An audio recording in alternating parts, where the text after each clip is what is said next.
사무엘상 14장 1절부터 23절입니다. 요나단의 믿음. 오늘 말씀의 배경이입니다. 블레셋과 이스라엘의 대규모 전쟁 장면이 그려지고 있습니다. 압도적인 군사력의 블레셋은 이스라엘을 계속해서 공격하고 있습니다. 반면 이스라엘은 많은 군사들을 잃고 600명만 남았고 심지어 사무엘까지 떠나버려 군사들의 사기는 땅에 떨어져 있었습니다. 이런 위기 상황에서 사울의 아들 요나단의 활약이 시작됩니다. 1절부터 5절입니다. 전쟁 상황 설명. 하루는 사울의 아들 요나단이 자기의 무기를 든 젊은 병사에게 말하였다. 우리가 저 건너편에 있는 블레셋 군대의 전초 부대로 건너가자. 그러나 요나단은 이 일을 자기 아버지에게는 알리지 않았다. 사울은 그때 기브아에서 그리 멀지 않은 미그론에 있는 석류나무 아래에 머물러 있었다. 사울을 따라 나선 군인들은 그 수가 약 600명쯤 되었다. 아히야가 에봇을 입고 제사장 일을 맡고 있었는데 그의 아버지는 이가봇의 형제인 아히두비고 할아버지는 비느하스이고 그 윗대는 실로에서 주님을 모시던 제사장 엘리이다. 그들 가운데 아무도 요나단이 떠난 것을 알지 못하였다. 요나단이 블레셋 군대의 전초 부대로 들어가려면 꼭 지나야 하는 길목이 있었는데 거기에는 양쪽으로 험한 바위가 있었다. 한쪽 바위의 이름은 보세스이고 다른 한쪽 바위의 이름은 세네이다. 바위 하나는 북쪽에서 거대한 기둥처럼 치솟아 올라 믹마스를 바라보고 있었고 다른 하나는 남쪽에서 치솟아 올라 게발을 바라보고 있었다. 소수의 사울 군대와 대규모 블레셋 군대가 대치하고 있는 상황에서 요나단이 등장합니다. 요나단은 젊은 병사에게 용감하게 블레셋 군대 안으로 들어가자고 말합니다. 그러나 요나단은 이 사실을 아버지 사울에게 알리지 않았습니다. 한편 아버지 사울은 당시 미그론에 있는 석류나무 아래에 머물렀고 그의 군인들은 약 600명쯤이었습니다. 그곳에는 엘리 제사장의 증손이자 비느하스의 손자인 아히야가 대제사장으로서 에봇을 입고 사울 왕과 함께 있었습니다. 당시 대제사장은 전쟁에서 하나님의 뜻을 알리는 역할을 담당했습니다. 이처럼 사울은 대제사장까지 함께하며 하나님의 뜻을 알고자 했으나 정작 그는 블레셋 군대가 두려워 움직이지 않고 있습니다. 이러한 그의 비겁한 모습은 요나단의 용감한 모습과 매우 대조적입니다. 6절부터 10절입니다. 믿음의 사람 요나단. 요나단이 무기를 든 젊은 병사에게 말하였다. 저 할례받지 않은 이방인의 전초 부대로 건너가자. 주님께서 도와주시면 승리를 거둘 수도 있다. 주님께서 허락하시는 승리는 군대의 수가 많고 적음에 달려있지 않다. 그의 무기를 든 병사가 대답하였다. 무엇이든 하시고자 하는 대로 하십시오. 무엇을 하시든지 그대로 따르겠습니다. 요나단이 말하였다. 우리가 저 사람들에게로 건너가서 그들에게 우리를 드러내 보이자. 그때 그들이 우리에게 꼼짝 말고 서서 자기들이 올 때까지 기다리라고 하면 우리는 올라가지 않고 있던 그 자리에 그대로 선다. 그러나 그들이 우리를 자기들에게로 올라오라고 하면 우리는 올라간다. 이것을 주님께서 그들을 우리에게 넘겨주셨다는 징조로 알자. 이제 요나단은 사울과 달리 블레셋의 전초기지로 쳐들어가려고 합니다. 이 전쟁이 주님의 거룩한 전쟁이기에 주님이 도와주시면 군대의 수와 상관없이 승리할 수 있다고 믿기 때문입니다. 옆에 있던 젊은 병사도 요나단과 함께하기로 합니다. 이에 대해 요나단은 징조를 통해 하나님의 뜻을 알고자 합니다. 그는 블레셋 부대 앞에 가서 자신들을 보이고 그들이 자신들을 거기에 가만히 있으라고 말하면 싸우러 올라가지 않고 올라오라고 말하면 주님께서 그들을 자신들의 손에 넘기신 징조로 알고 올라가 블레셋과 싸우겠다고 말합니다. 블레셋 주둔 부대가 있는 곳에 단둘이 가서 그들의 눈에 정면으로 노출되는 위험천만한 행동을 하고 있는 것입니다. 이것은 목숨을 온전히 주님께 맡기고 주님의 뜻이면 전쟁에서 이기고 아니면 죽어도 좋다는 태도입니다. 아무것도 하지 않는 사울과 달리 요나단은 이 전쟁이 하나님의 거룩한 전쟁임을 알고 있었기에 이런 무모한 일을 시도한 것입니다. 11절부터 15절입니다. 자중질환에 빠진 블레셋. 그 두 사람이 블레셋 사람의 전초 부대에게 자기들을 드러내 보이니 블레셋 군인들이 소리쳤다. 저기 보아라, 히브리 사람들이 그 숨어있는 굴에서 나온다. 전초 부대의 군인들이 요나단과 그의 무기를 든 병사에게 소리쳤다. 이리로 올라오너라. 너희에게 보여줄 것이 있다. 요나단이 자기의 무기를 든 병사를 돌아보며 말하였다. 너는 나를 따라 올라오너라. 주님께서 그들을 이스라엘의 손에 넘겨주셨다. 요나단이 손과 발로 기어 올라갔고 그의 무기를 든 병사도 그 뒤를 따라 올라갔다.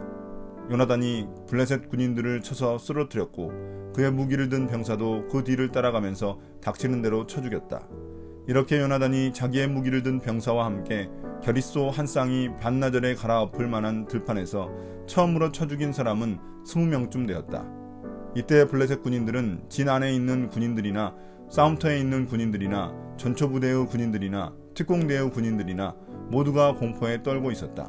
땅마저 흔들렸다. 하나님이 보내신 크나큰 공포가 그들을 휘감았다. 이제 그 두 사람이 블레셋 앞에 보이자 블레셋 군인들은 이스라엘 백성들이 숨어있는 구멍에서 나온다고 소리쳤습니다. 그러면서 그들은 요나단과 젊은 병사에게 이리로 올라오라고 말합니다. 이 소리를 듣자 요나단은 하나님이 승리의 징조를 허락하신 줄 알고 쳐들어갔습니다. 요나단은 손과 발을 사용해 가파른 벼랑 위를 올라갔고 젊은 병사가 그 뒤를 따랐습니다. 그들은 순식간에 블레셋 군사 20명을 죽이고 이에 블레셋의 모든 병사들이 두려워 떨었고 땅마저 흔들릴 정도였습니다. 하나님이 블레셋 군인들에게 큰 공포심을 심어주셨기 때문입니다. 이처럼 요나단의 믿음의 행동이 거대한 블레셋 군대를 순식간에 공포와 혼란에 빠뜨렸습니다. 전쟁이 군사력에 달려있다고 믿지 않고 전쟁이 하나님께 달려있다고 믿었기 때문입니다.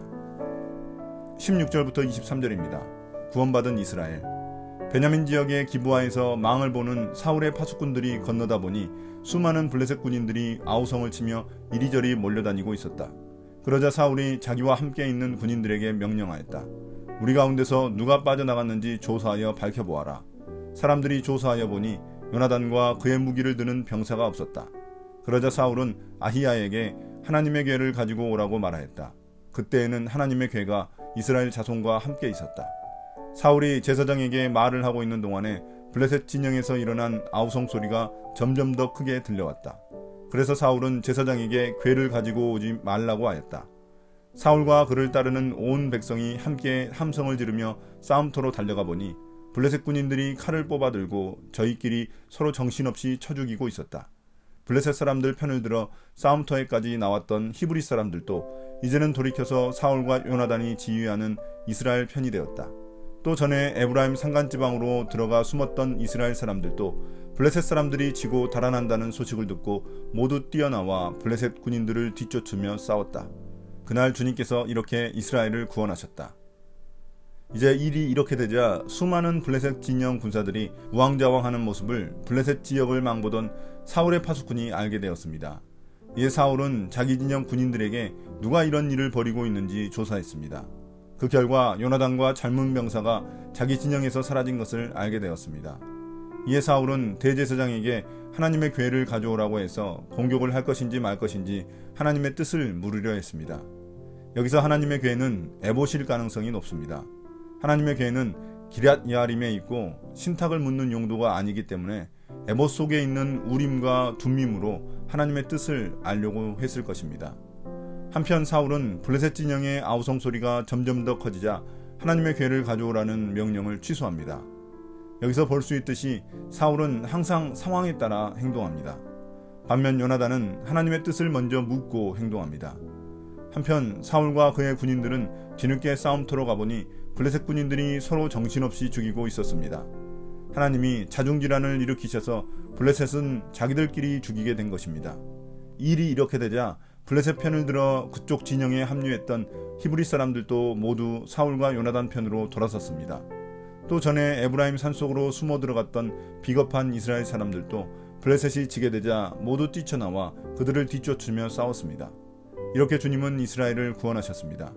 이러한 구원은 사울의 믿음 때문이 아니라 요나단의 믿음 때문입니다. 오늘의 묵상 포인트입니다. 첫 번째, 하나님은 누구신가? 하나님은 요나단이라는 한 사람의 믿음을 통해 전쟁을 역전시키셨습니다. 현실적인 전력보다 더욱 중요한 것은 하나님의 뜻입니다. 하나님의 뜻만 확실하다면 열세인 상황도 역전시킬 수 있습니다. 하나님의 뜻을 분별하는 것이 우리 삶의 최우선이 되어야 합니다. 두 번째, 우리에게 주는 교훈은 무엇인가? 요나단은 전쟁 승리의 요건이 군사력이 아닌 주님이 함께 하시는지에 달려있다고 믿었습니다. 그래서 눈에 보이는 것으로 판단하지 않고 주님이 함께 하시는지 알기 위해 징조를 구했습니다. 객관적인 분석과 판단보다 우선시 되어야 할 것은 주님이 함께 하시는지 아는 것입니다. 오늘의 기도입니다.